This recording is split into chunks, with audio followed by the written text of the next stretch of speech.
আমার নাম বিদিশা ভট্টাচার্য। কোন স্কুল থেকে এসেছো? আমি শরীফ ইসলাম ভুরমণি গার্লস হাই স্কুল থেকে। তুমি?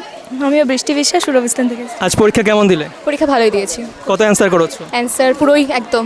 প্রশ্ন আজ কেমন এসেছে? কোয়েশ্চেন ঠিকঠাকই এসছে, শুধু একটু বড় কোয়েশ্চেনগুলো একটু একটু ঘুরিয়ে ঘুরিয়ে এসছে। হ্যাঁ আর ছবি কমন পেয়েছো? হ্যাঁ, ছবি কম। কি এসেছিল? ছবি এসছে। চোখের ছবি চোখের এসেছিল। ছবি। আর তোমার পরীক্ষা কেমন হয়েছে? ভালোই হয়েছে। ভালো হয়েছে। কত অ্যান্সার করেছো? 100ই। 100 করেছো? 90 পরীক্ষা তো। হ্যাঁ 90 করেছো, ফুল মার্কস করেছো, তো কতভাবে আশা করছো? 80 উঠে যাবে। আগের অঙ্ক পরীক্ষার প্রশ্ন কঠিন দিয়েছিল, ইতিহাসও কঠিন দিয়েছিল, বাংলা ইংরেজি সহজ দিয়েছিল, তো আজকের প্রশ্নটা কেমন করেছে? আজকে প্রশ্ন ঠিকঠাকই আছে। ঠিকঠাকই আছে। তো জীবনবিজ্ঞান কি সাবজেক্টটাকে ভালো লাগে? ঠিক আছে। ভবিষ্যতে কি ডাক্তার হওয়ার ইচ্ছা আছে? কি হওয়ার ইচ্ছা আছে? ভাবিনি এখনো। তুমি? এখনো ভাবিনি, দেখা যাক কি হয়। পরের দিন ভৌত বিজ্ঞানের প্রিপারেশন কেমন? প্রিপারেশন ঠিকঠাকই আছে, আর একটু দেখতে হবে। তোমার?